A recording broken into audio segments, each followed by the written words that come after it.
అందరికీ నమస్కారం. నేను Swaroopa Potlapalli. Welcome to I dream. నాగకన్యది నాటకమని తేలిపోయింది. గుప్త నిధుల కోసమే భవిత, ఆమె తల్లి సుభాషిణి, మరో వ్యక్తి ఆకిరెడ్డి, ఇంకో వ్యక్తి శ్రీనివాస్ తో కలిసి నాటకం ఆడారని తేలిపోయింది. ముఖ్యంగా 2 ఏళ్ల క్రితమే విజయనగరంలోని కాళీమాత ఆలయంలో ఈ భవిత చెప్పినట్టుగా తవ్వకాలు జరిపినా అక్కడ ఎలాంటి విగ్రహాలు, ఎలాంటి శివలింగం బయటపడలేదు. ప్రస్తుతం నాతో పాటు పబ్లిక్ స్పీకర్ రజనీ రమ గారు ఉన్నారు. ఆవిడతో మాట్లాడి ఈ నాగకన్య గత జన్మలకు సంబంధించి అనేక విషయాలు తెలుసుకుందాం. నమస్తే రజనీ గారు. నమస్తే. మీరు నాగకన్య ఎపిసోడ్ ని ఫాలో అవుతూనే ఉన్నారు కదా. దాదాపు 9-10 నెలలుగా వీళ్ళు ఏ యూట్యూబ్ ఛానల్లో చూసినా గానీ ఈ తల్లి కూతుళ్లే. నేను కూడా ఒక 6 నెలల క్రితం వాళ్ళని ఇంటర్వ్యూ చేశాను. ఒకసారి కాదు 2 సార్లు నేను ఇంటర్వ్యూ చేయడం జరిగింది. రిగ్రెషన్ థెరపిస్ట్, గత జన్మలు పూర్వ జన్మల గురించి చెప్పే వనజ రామిశెట్టి గారితోనే నేను ఒక మంచి అనాలిసిస్ ఇంటర్వ్యూ చేశాను. అప్పుడే ఆవిడ చెప్పేశారు ఇదంతా ఫేక్ అని. ఇప్పుడు ఆధారాలతో సహా కొన్ని ఛానల్స్ ఏకంగా విజయనగరం జిల్లాలోని కాళీమాత ఆలయానికి వెళ్ళి నిరూపించారు. మీరేమంటారు ఈ నాగకన్య వ్యవహారం మీద? అది ఇదంతా చూస్తుంటే ఫేక్ అనే అనిపిస్తుంది. ఎందుకంటే వీళ్ళు నిరూపిస్తాము, సమయం వచ్చాక చెప్తాను, ఇప్పుడు చెప్పకూడదు, ఇప్పుడు నేను మాట్లాడకూడదు అంటే ఎందుకు మాట్లాడకూడదు ఇవన్నీ చెప్తున్నావు కదా, అవెందుకు ఇప్పుడు నేను అడిగిన దానికి ఎందుకు చెప్పు అని ఇంటర్వ్యూ చేసే వాళ్ళు కూడా అడిగితే చెప్పకూడదు, అది ఆ సమయం వచ్చే వరకు నేను చెప్పకూడదు అని దాటవేసింది అని అంటే ఆమెకు అంతవరకే పర్మిషన్ ఇచ్చారు మాట్లాడడానికి, అంతకుమించి పర్మిషన్ ఇవ్వాలి. అప్పుడు నాకు కూడా ఏంటి ఈ అమ్మాయి మాట్లాడే మాటలు, సమాధానాలు ఇలా కట్ చేసినట్టుగా, తుంచినట్టుగా ఎందుకుంటున్నాయి అని నాకు అప్పుడు డౌట్ వచ్చింది. కానీ మదర్ వచ్చి ఇంటర్వ్యూలు ఇవ్వడము, గుళ్ళల్లో అక్కడ ఎవరో ఒక ఆయన మాకన్నా ముందే వెళ్ళి దారి చూపించడానికి ఆయన అక్కడ ఉన్నాడు, కావాలంటే ఇప్పుడే పదండి చూపిస్తాను అనడము, వెళితే అక్కడ ఎవరో ఒక అతను ఉండడము, మళ్ళీ ఇంకొక ఆవిడ కూడా ఎవరినో ఇంట్రడ్యూస్ చేశారు అక్కడ, ఆవిడ కూడా వచ్చి వీళ్ళ తరఫున ఏదో మాట్లాడటము, ఇవన్నీ చూస్తుంటే నాకు కొంచెం డ్రామాటికల్గానే అనిపించింది.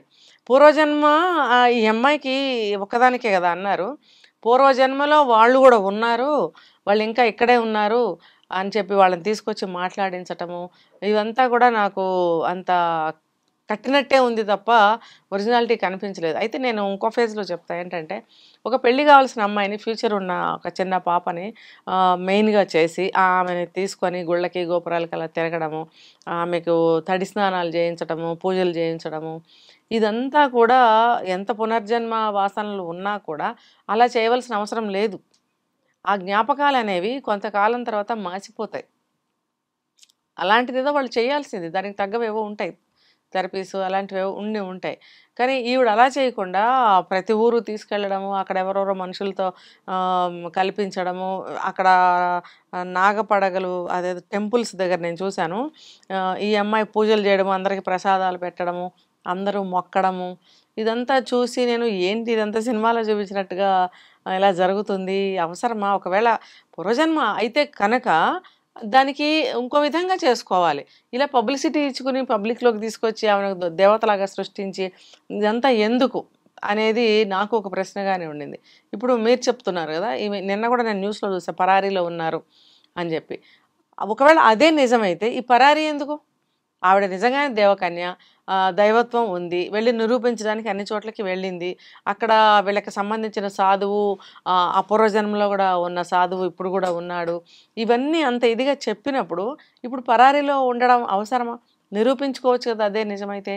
అంటే ఏంటంటే ఇట్లా ఏవో నిధులని అవని ఇవని, లేదా ఒక మాతాజీలాగా ప్రత్యక్షం అయ్యి డబ్బు సంపాదించడానికి. ఇప్పుడు ప్రజలు వెర్రిగొర్రెలు కదా, వాళ్ళు ఏది నమ్మినా ఇంకా కళ్ళు కనపడవు, వాళ్ళకి మునిగిపోవడమే అందులో.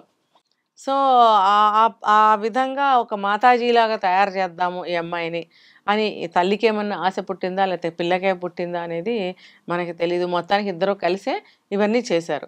అలా చేయటం వల్ల ఏమవుతుంది, ఇప్పుడు చూడండి నానా రభస అవుతుంది, పోలీసులు వ్యవహారము, వాళ్ళు పరారీ అవ్వడము, ఇదంతా ఆ అమ్మాయికి ఫ్యూచరు. పెళ్లి చేసుకోవాలి, కనీసం చదువుకుని ఉద్యోగం చేయకపోయినా పెళ్లి చేసుకోవాలి, తనకంటూ ఒక డెస్టినేషన్ ఉండాలి కదా, అదంతా లేకుండా ఈ అమ్మాయిని అందులో ఇరికించడం అనేది ఆ తల్లికి అర్థం కావట్లేదా? ముగ్గురు ఆడపిల్లలు అని చెప్తున్నప్పుడు మరి ఈ అమ్మాయి భవిష్యత్తు ఆలోచించలేదా? ఇప్పుడు ఏదన్నా ఉంటే ఇంట్లో పూజ చేసుకోమా అని చెప్పాలి, లేకపోతే దానికి ఏదో థెరపీ ఏదన్నా ఇప్పించి దాంట్లో నుంచి బయటపడేటట్టుగా కూడా చేయొచ్చు. లేదు, ప్రూవ్ అవుతుంది అని అనుకుంటే ప్రూవ్ చేయాలి.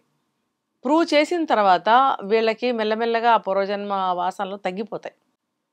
అది ప్రూవ్ అవ్వగలిగిన విషయం అయితే ప్రూవ్ చేసుకోవచ్చు. మరి అది ప్రూవ్ చేశారా?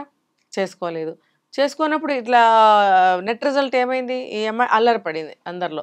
చివరికి అసహ్యంగా లేదా పోలీసులు వెంటపడటము, ఆ అమ్మాయి పరారీలో ఉండటము, అమ్మాయి ఫ్యూచర్ ఏంటి అసలు? ఇవన్నీ అవసరమా? ఈ పునర్జన్మలు అనేవి ఎప్పుడో ఎక్కడో ఎన్ని కేసులకో ఒకటేదో ప్రూవెన్ అయినవి ఉన్నాయి, 1, 2, 3 నాకు తెలిసి. కానీ ఇలా ప్రతి ఒక్కళ్ళు వచ్చి పునర్జన్మ ఉంది అనటం హాస్యాస్పదం కూడా అయిపోయింది ఈ రోజుల్లో. ముందు ముందు ఎవరు నమ్మరు కూడా. మీరన్నది నిజమే రజనీ గారు. కూతుర్ని ఓ దేవతలా ప్రొజెక్ట్ చేసే ప్రయత్నం ఆ తల్లి చేసినట్టుగా అయితే కనిపిస్తోంది. ఎందుకంటే 9 ఏళ్ల నుంచే తమ కూతురికి నాగ దేవతలు కల్లోకి వస్తారని, నిద్రపోగానే ఆమె నాగలోకంలోకి, నాగ ప్రపంచంలోకి వెళ్ళిపోద్దని, తన తల్లిదండ్రులైన నాగ దేవతలతో మాట్లాడుతూ ఉంటుందని ఆ తల్లే ఇంటర్వ్యూలో కూర్చొని ప్రత్యక్షంగా నాకు చెప్పడం అనేది జరిగింది. అయితే ఈమెకున్న ఈ ఆశని, లేదంటే ఈ పిల్ల చెప్తున్న ఈ కథల్ని, ఈ తల్లి చెప్తున్న వాటిని కొంతమంది మగవాళ్ళు వాడుకున్నట్టుగా కనిపిస్తోంది మనకు. ముఖ్యంగా ఏంటంటే యాకిరెడ్డి అనే వ్యక్తి, శ్రీనివాస్ అనే వ్యక్తి, వీళ్ళందరూ కూడా గుప్త నిధుల కోసం వీళ్ళని అడ్డం పెట్టుకున్నట్టుగా ఈ తల్లి కూతుళ్ళని అర్థమవుతుంది.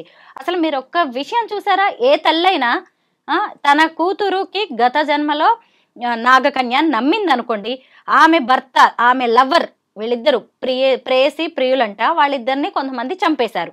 ఆ విగ్రహాలు విజయనగరంలో ఉన్నాయి. ఇప్పుడు ఈమె ఇంటర్వ్యూలు చూసి శ్రీనివాసరెడ్డి అనే వ్యక్తి బయటకు వచ్చాడు. ఆయన వయసు ఎంత? 52 ఏళ్ళు. ఈ అమ్మాయి వయసు 22 ఏళ్ళు. ఒక తల్లి యాక్సెప్ట్ చేస్తుందా అసలు గత జన్మలో ఇతను ప్రియుడు అని తీసుకొచ్చి మీడియా ముందుకి? నిజమైన తల్లి అయితే ఇలాంటివి ఒప్పుకుంటుందా? అదే కదా, ఇదంతా పాత్రల్ని సృష్టించుకున్నారు వాళ్ళు, కథ అల్లుకున్నారు. ఒకవేళ ఈ పాపకు చిన్న వయసులోనే ఏదైనా కళలు వస్తే వచ్చు. సాధారణంగా ఎవరికైనా దేవుళ్ళు కళ్ళలో కనిపిస్తారు.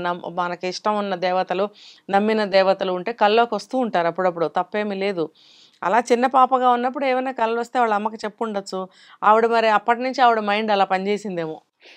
ఇదేదో మీరు అన్నారు కదా హస్బెండ్ కూడా లేడు అని.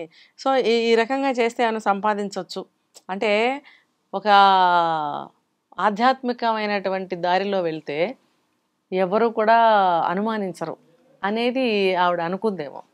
అలా అనుకుని ఆ పాపని ఈ రకంగా ప్రొజెక్ట్ చేసింది. కళలు వచ్చినాయి నిజమే. ఆ కళల్ని ఈవిడ డైవర్ట్ చేసి పిల్లకి చదువు మానిపించింది. చూడండి, ఆ ఏజ్లోనే చదువు మానిపించింది. ఎందుకు అనంటే ఈ థాట్ ఆవిడకి ప్లాన్ అప్పుడే ఉంది. దీన్ని డైవర్ట్ చేయాలి. చదువుకని చెప్పి బయటికి పంపిస్తే ఈ అమ్మాయి మైండ్ డైవర్ట్ అవుతుంది. తెలిసి తెలియక ఇవి బయట మాట్లాడితే అవతల వాళ్ళు అనేకమైన ప్రశ్నలు వేస్తారు. కాబట్టి ఈ అమ్మాయిని స్కూల్కి పంపించకుండా ఇంట్లో ఆపేసింది. ఆపేసి ఈ అమ్మాయిని నువ్వు నాగదేవతవి, నీకు అది ఉంది, నీకు శక్తి ఉంది అని చెప్పి ఈ అమ్మాయికి నేర్పించడం వల్ల ఈ అమ్మాయి మైండ్ కూడా అట్లా ట్యూన్ అయిపోయింది. ట్యూన్ చేసేసింది ఆవిడే. తర్వాత ఏమైందంటే, ఇలా చెప్పు అంటే ఇలాగే చెప్తుంది, అలా చెప్పు అంటే అలాగే చెప్తుంది. ఎందుకు అని అంటే చూడండి, ఆ పాప చాలా ఇంట్రెస్ట్ చూశాను నేను అప్పుడు.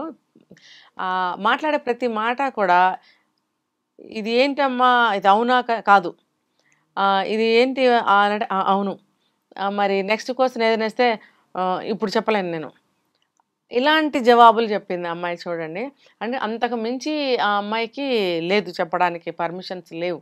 ఎవరు ఏమడిగినా ఇవే చెప్పు, yes or no all right అని ఒక కథ ఉండేది. ఎవరన్నా నీకేం తెలియకపోతే అడిగినప్పుడు ఎస్ అను, ఓసారి నో అను, ఓసారి ఆల్ రైట్ అను అని ఒక స్టోరీ ఉండింది. అట్లా ఈ పాపకు కూడా అట్లాంటివే 4 ముక్కలు నేర్పించి కూర్చోబెట్టడం వల్ల ఇలాగే చెప్తుంది. మరీ ఇంకొంచెం ముందుకెళ్తే కనుక మళ్ళీ రిపీటెడ్గా పూర్వజన్మ స్మృతులే చెప్పినట్టుగా అవే రిపీట్ చేస్తూ ఉంది. నేను అక్కడ ఉండేదాన్ని, నాకు ఫ్యామిలీ ఉండేది, మా అమ్మ నాన్న ఉన్నారు, ఇప్పుడు ఉన్నారంటే ఉన్నారు, అక్కడే ఉన్నారు, ఎక్కడ ఉన్నారంటే ఉన్నారు, ఎక్కడున్నారంటే చెప్పకూడదు, మళ్ళీ ఇంకొక సందర్భంలో ఆ విగ్రహ రూపంలో ఉన్నారు. అలాగా ఒకదానికి ఒక సమాధానానికి ఇంకో సమాధానానికి సంబంధం లేని విధంగా ఆ అమ్మాయి మాట్లాడుతూ వచ్చింది. ఎందుకనంటే చిన్న వయసు, వాళ్ళ ఇంట్లో వాళ్ళు అవి తప్పితే ఎక్కువ చెప్పొద్దన్నారు. ఆ రెండింటి మధ్యలో ఆ అమ్మాయి అలా మాట్లాడింది. కాబట్టి ఇప్పటికొచ్చి మరి అది కంటిన్యూ చేస్తూ వచ్చారు. జనానికి మరి బాగా పరిచయం అయిపోయారు. మరి కాన్సన్ట్రేట్ చేసే పీపుల్ చాలా ఎక్కువ అవ్వలేదా? మెజారిటీ వచ్చింది కదా. మరి అప్పుడు వాళ్ళకి ఏమంటారంటే విమర్శలు కానీ ఏదైనా సరే ఎక్కువగా వెళ్తూ ఉంటాయి. వాళ్ళకి గమనించే కళ్ళు 2 ప్లేస్లో 1000 కళ్ళు అవ్వచ్చు, 1000 ప్లేస్లో 1,00,000 కళ్ళు అవ్వచ్చు. అంతమంది కళ్ళని తప్పించుకుని వాళ్ళు ఏదన్నా ఒక నాటకం ఆడాలన్నా ఇంకోటి చేయాలన్నా కష్టం అయిపోతుంది. ఇప్పుడు ఆ పరిస్థితుల్లో ఇప్పుడు ఆ పాపకి ఇటువంటి సిచ్యువేషన్ వచ్చింది. పారిపోవడము, పోలీసులు మరి ఇన్వెస్టిగేషన్ చేయడము అనేది ఇంత దూరం వచ్చింది. రజనీ గారు, నేను వాళ్ళిద్దరిని తల్లి కూతుళ్ళని 2 సార్లు ఇంటర్వ్యూ చేయడం వల్ల నాకు వీళ్ళ స్టోరీ మొత్తం నాకు ఐడియా ఉంది. సో వాళ్ళ అమ్మగారు అప్పుడప్పుడు నాకు ఫోన్ చేస్తూ ఉండేవారనమాట. మేము కరీంనగర్ వెళ్తున్నాము విగ్రహాలు తీయడానికి, మీ మీడియాని మీ కెమెరామ్యాన్ని పంపించండి. నేను గుంటూరు వెళ్తున్నా, నేను మా అమ్మాయి పూజలు చేయడానికి వెళ్తున్నాము, అక్కడికి పంపించండి. మా అమ్మాయి మీదకి దేవుడికి ఎక్కడో అభిషేకం చేస్తే మా అమ్మాయి ఒళ్ళంతా పసుపుగా అవుతుంది, కుబుసం విడుస్తుంది, పౌర్ణమికి మీరు చూడడానికి రండి అని మీడియాని ఇలా రకరకాలుగా ఆమె ఫూల్స్ చేయడానికి ప్రయత్నించింది. కానీ ఈ మధ్య మీడియా ఆమెదంతా ఫేక్ అని తిప్పికొట్టే ప్రయత్నం చేశారు. ఏకంగా విజయనగరం వెళ్ళి ఆ విజయనగరం గుడి యజమాని ఎవరైతే ఉన్నారో అశ్విన్తో మాట్లాడినప్పుడు వీళ్ళకి సంబంధించిన అనేక విషయాలు బయటకు వచ్చాయి. ఇదంతా ఒక పెద్ద కట్టు కథ, ఇదంతా కూడా డబ్బు కోసం చేశారు, గుప్త నిధుల కోసం చేశారు అనేది తేట తెల్లమైంది. అసలు ఇలాంటి వాళ్ళ నుంచి మనం ఏం నేర్చుకోవాలి? వీళ్ళైనా ఇక మీదట ఎలా జాగ్రత్తగా ఉండాలి? జనాలు అంత అమాయకులు కాదని వీళ్ళు ఎలా తెలుసుకుంటారంటారు? వీళ్ళు తెలుసుకోవడం పక్కన పెడితే జనాలు అమాయకులే, వెర్రిగొర్రెలే. ఎక్కడ తెలివితేటలుగా ఉండాలో వీళ్ళకి తెలియచావదు, ఎక్కడ బోర్లా పడకుండా ఉండాలో అది అర్థం కాదు. ఇప్పుడు భక్తి అంటే ఒకళ్ళేదో చెప్తారు, పొలం అంటూ 10 మంది వెళ్తారు. అక్కడేదో ఒకటి ఉంది. ఈ మధ్య ఒక గరుడ ప్రసాదం ఇస్తున్నారు అక్కడెక్కడో అని అంటే జనాలు వెళ్ళారు. అసలు ఎన్ని కిలోమీటర్లు ట్రాఫిక్ జామ్ అయిపోయింది. చిలుకూరు. అయితే అక్కడ ఆ ప్రసాదం అంటే ప్రసాదమే. అది ఒక్కొక్క మెతుకు చొప్పున పంచిపెట్టినా ఒక 1000 మందికి ఇవ్వగలరేమో. కొన్ని లక్షల మంది వెళ్ళారు. అంటే చూడండి మూఢనమ్మకం ఎంత ఉందో. వెర్రి గొర్రెలు కాకపోతే ఒక గొర్రె పెడితే అన్ని గొర్రెలు వెళ్ళిపోతాయి. అది ఆలోచించరు వాళ్ళు.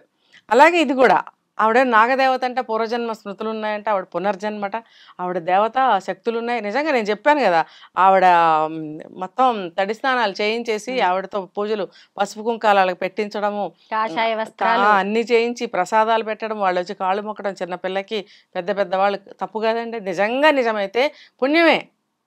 అది నిజం కాదు అని తెలిసినప్పుడు ఆ పాపకి ఎంత పాపం చుట్టుకుంటుంది. పెద్దవాళ్ళందరితో కాళ్ళు పట్టించుకోవడం అనేది తప్పు కదా. మరి ఆ తల్లి ఉండి ఆ పని ఎందుకు చేయించింది అది ఆవిడకే తెలియాలి, ఈ ప్రజలకు కూడా తెలియాలి. ఎందుకు మనందరం ఇంత తలలు ఊపుకుంటా వెళ్ళిపోయాము, ఎందుకు వెళ్తున్నాము, దీనివల్ల ఏమన్నా ప్రయోజనం కలుగుతుందా అనేది ఆలోచించరు.